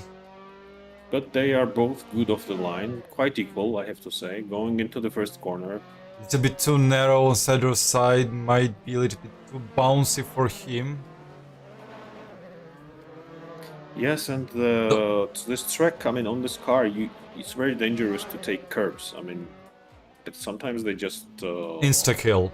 If you just take the curb with your front wheel, you might be spinning for the rest of the track. Yeah, at least for the corner. and It's very Saladze goes tricky wide and here, and he spins it. Oh, that's he really spun. disappointing. I mean, he won't be able to recover from that against such an But I think experienced driver. he had all chances. If not that mistake, he had all chances to make a win and get a point and move Get on. it into the third run. Move on to the But I third think run. he Yes. moved. He went a little bit wide, and the wide line in that last corner, it's very bumpy, and it unsettles the car. And as he tried to apply the throttle, I mean, he just spun.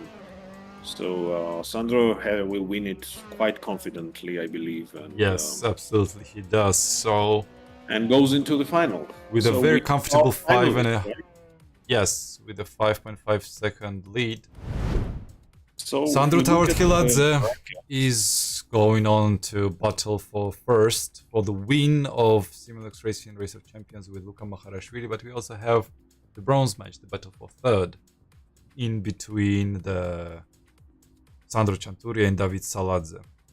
So we're gonna have the battle for the third place first, and then we are going to come back with these winners, and we are going to Absolutely. And to see the final.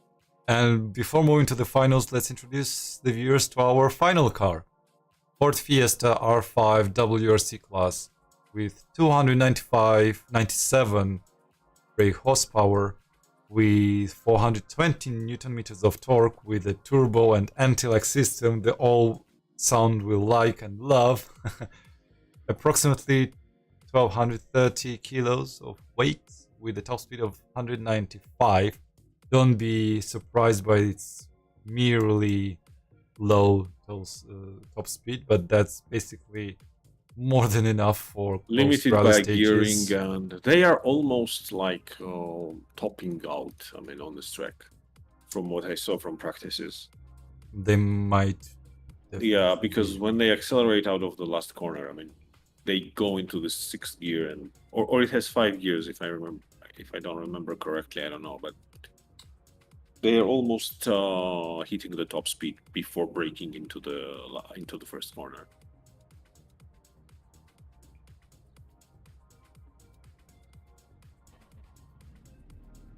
Okay, we are now waiting for the drivers to join. Wait a second.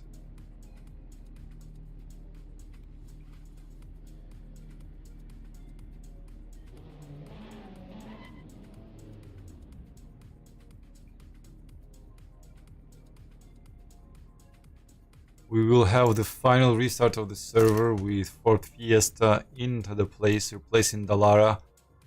And now you'll see how semi-finalists will switch directly from open-wheeler to a four-wheel drive car. And I am awaiting to see a lot of handbrake usages, especially in the hairpins. Yeah, they're going to be Because why drifting not? around a lot in this car.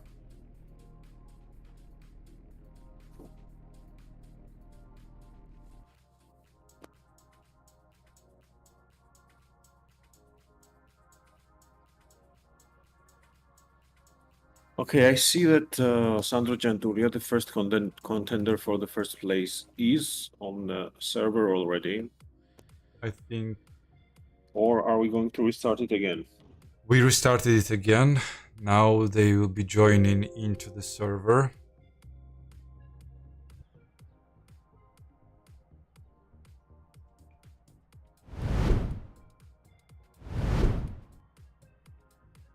Whoopsie daisy. We lost our bracket. That's interesting. And now we got it back. Okay, so the last pair, who's gonna be it? So we have the bronze match between Sandro Cianturia and David Saladze. So David Saladze will be taking the outside lane, while Cianturia will be getting the inside lane.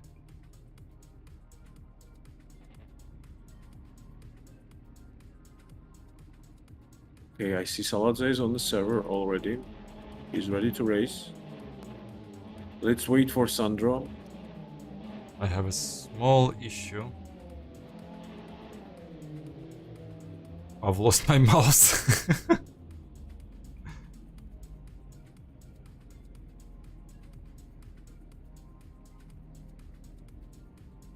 Oh no. That's unfortunate.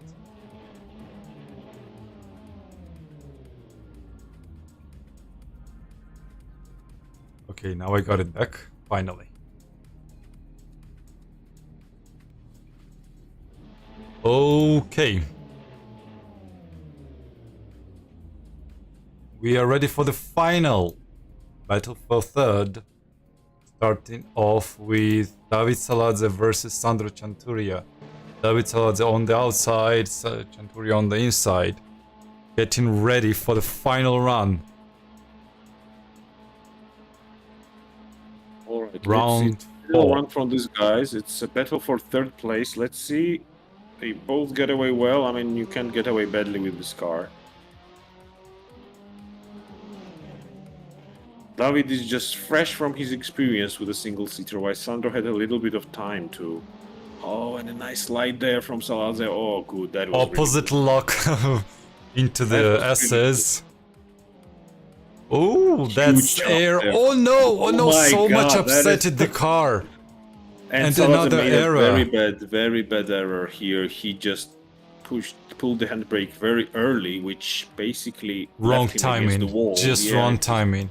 So wrong timing, relatively, so he's sliding relatively. again here and losing a lot of speed. So I don't think he's going to win this one because Sandro is already way over the finish line, and we are going into the second lap. I think there was a little bit of Such a nice taking corner taking apparently from Sandro Chanturia.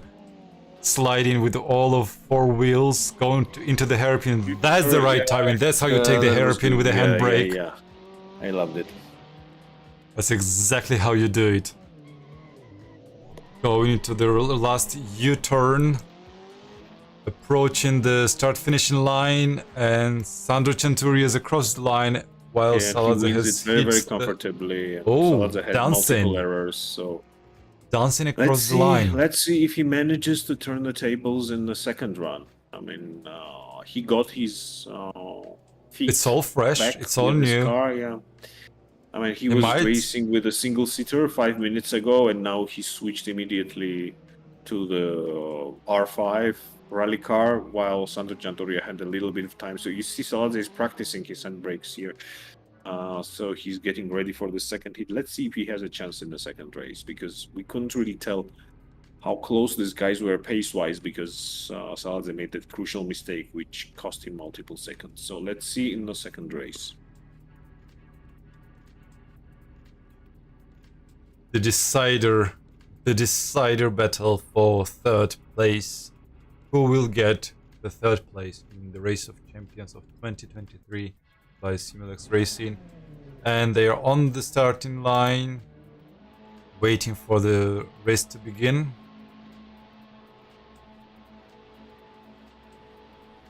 Okay, so lights are coming on, 5, 6, and we are waiting for the start. And okay, we are off. Good start by both of them. Chanturia has a little lead.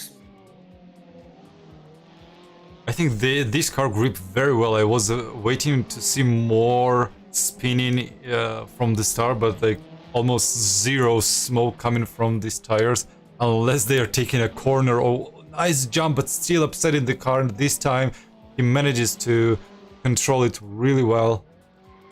Yeah, Saladze had to take this corner very tight because he didn't exit the previous one quite as well, and he's kind of Touching the wall on the unnerving inside. the car a little bit, and a little bit too much maybe.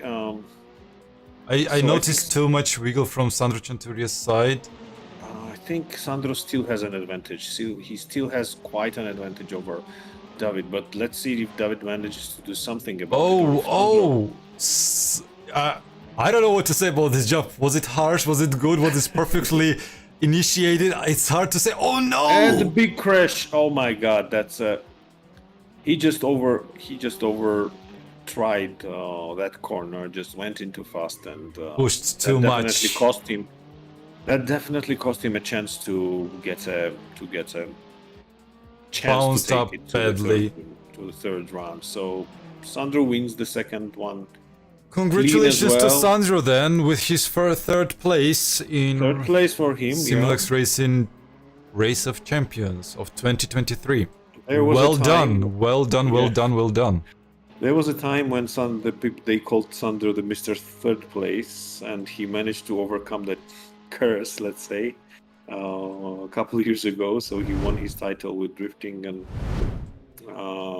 the second place in GT3. So now we can move to the final, to the last race of last heat of today. Which Between will be Luca between Maharashvili and Sandro Tavartkiladze. the big dogs, right? Okay, so Yes. they were first and second in qualifying. They were convincing in all their runs. They won them convincingly. They drove spectacularly, both of them. But before we move to the new pair, I must admit that David Saladze drove exceptional today. He came in very well prepared. He got very good times, very nice battles indeed, and just losing in the final one, in the final battle for third, like it's still a very, very good achievement for his first time, I guess, in the Race of Champions event. It's his first timer. He showed like, I mean, he won quite well, quite convincingly here his first two rounds. So it was a very, very strong performance. I mean, all four guys who reached all the way to went all the way to the semifinal. I mean, all of them did really well. Absolutely, Previous absolutely. rounds. So I mean, that's just a really, really good achievement from all of them. We are now waiting for the finalists to enter and give us a spectacle. Let's see.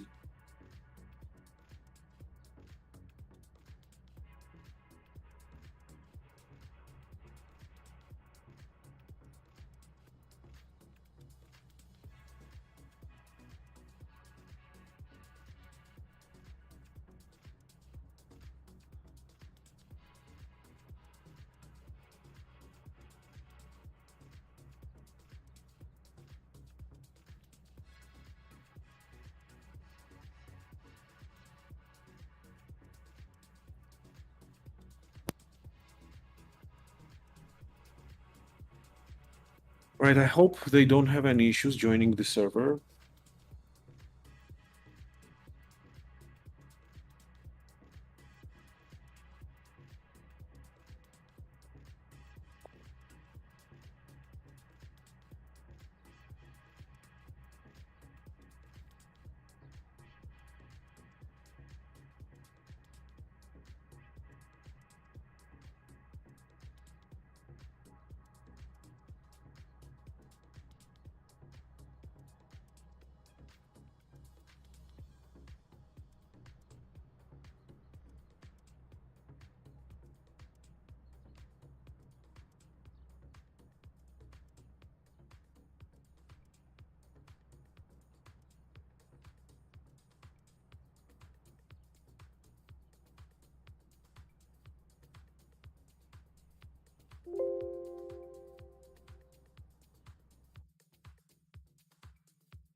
And we are coming back. I think there were some... Sorry for a technical glitch. I mean, looks like you can't avoid this in a this kind of an event, but happy to see that we are back. Are our finalists joining?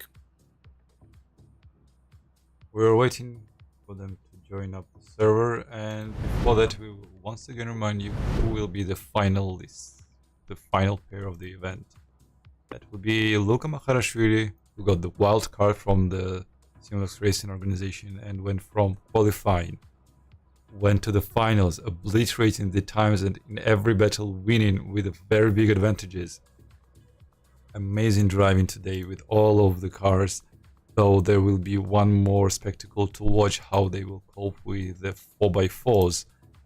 Will Maharashvili retain his luck and will not, it's not luck, come on, what am I talking about? It's dedication, it's commitment, it's the desire to win, it's the preparation. You can clearly see that he spent a lot of time practicing for this race, because he looked very like at home with all cars. So we cannot say it was luck, it was No. dedicated work and practice that brought him to the finals, to the final of the final run for the into the battle for the win.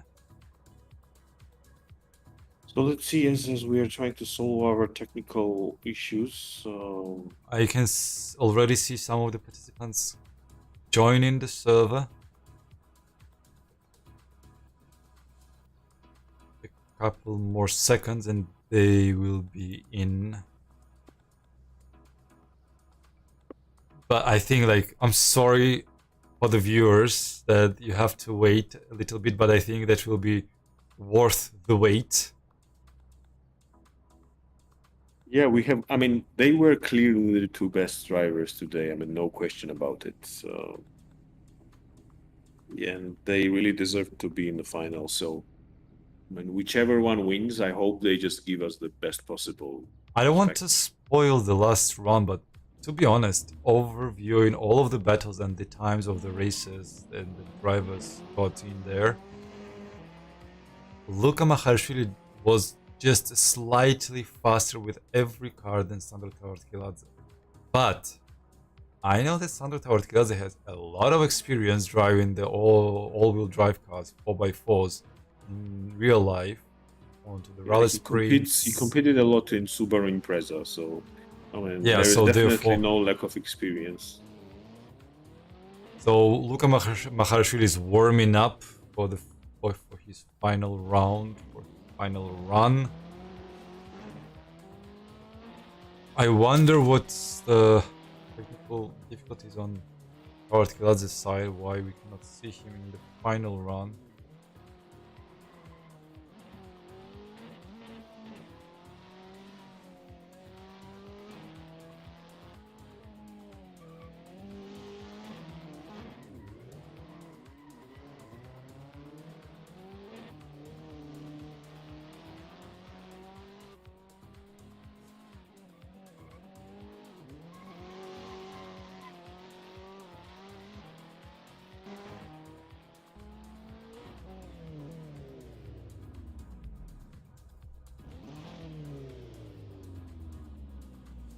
That was enough of warming up the tires, I guess.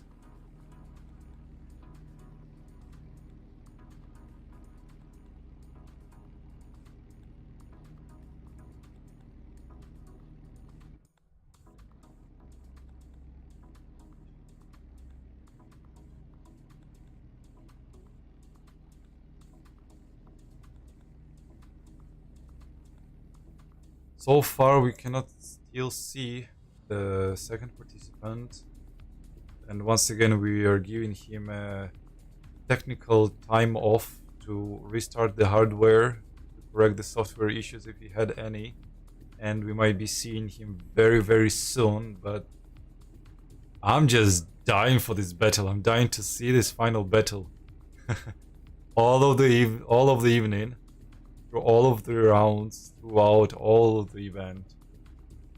This is the decider. This is the one. This is the battle you must have watched for, and unfortunately it is postponed. I'm I'm genuinely sorry for the viewers, and I cannot wait until they appear both on the starting line and start this race.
So it looks like our drivers have problems with entering the server with this particular car, which is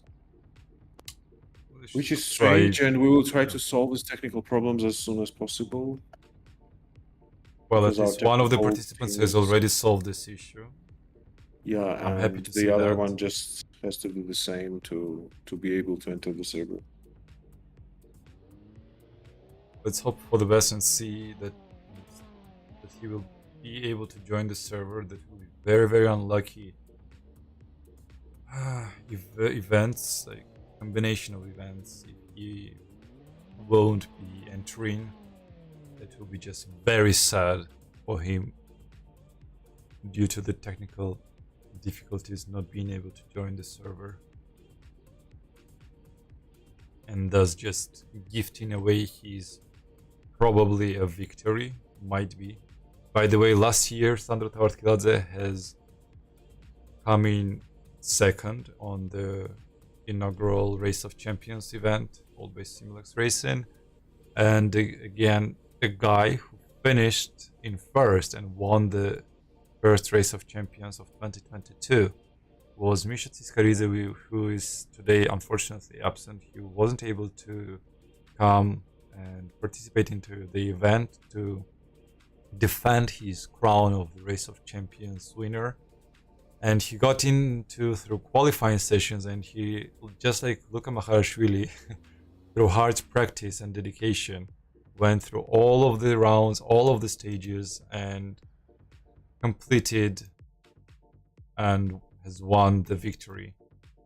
However, even though the margins were very low between Sandro Tavartkiladze and Misha Tsiskaridze, there was like a small touch of a wall tap that probably decided the win in Misha Tsiskaridze's favor. If you would like to see that, you can see the replay on our YouTube channel, or you could find a video, the relevant video, on our Facebook page at Simulexe Racing. Okay, so I think we are able to re-enter the server, and we have to make a change because both drivers are have agreed to swap the car. Oh, that's interesting. Change the so car, what's the they're gonna race with Formula 3 Dallara because they have issues with the WRC car, so both of them agreed to compete in the Dallara. So I guess we can now re-enter the server, and that's kind of sad, but well, if there's no other options, yeah, it's better them to race than just like not to race, for sure. Well, I'm down for it. Even Dallaras are great to watch. Let's see. Okay, I mean, both of them like the single seaters, so and both of them to see them in the Fords, but I guess there is no way.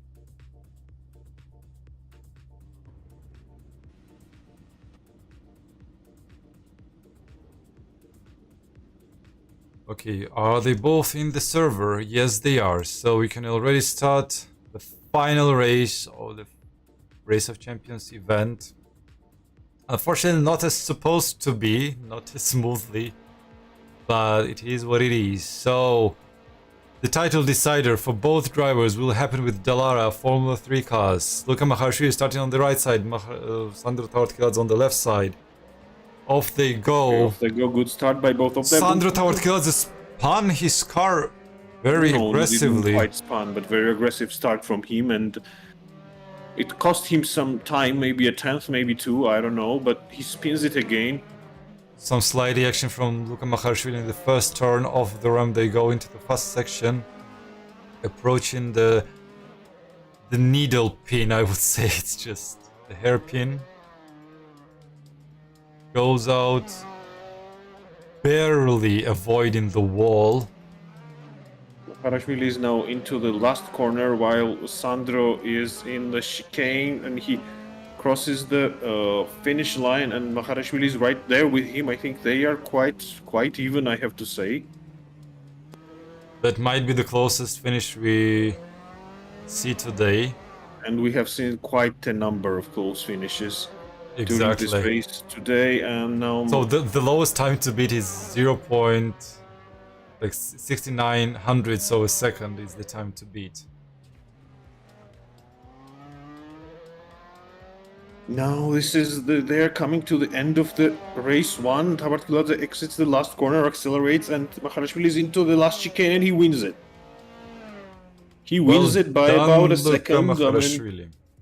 well done by both, but Over a Makharashvili second. just One 1-8 point. was just over a second. Let's see what happens in the second run. But Makharashvili won the first run quite comfortably, I have to say, and that should be really something a wake-up call for Sandro, because he needs to turn the tables on Luca to have a chance to take it to the third decisive run. Let's see what they do in the second race.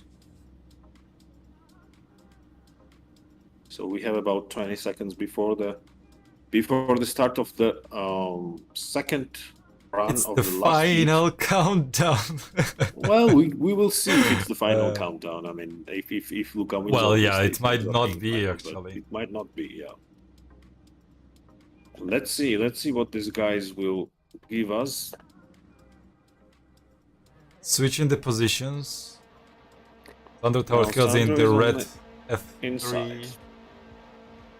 And Luca is on the inside with the red Dallara car.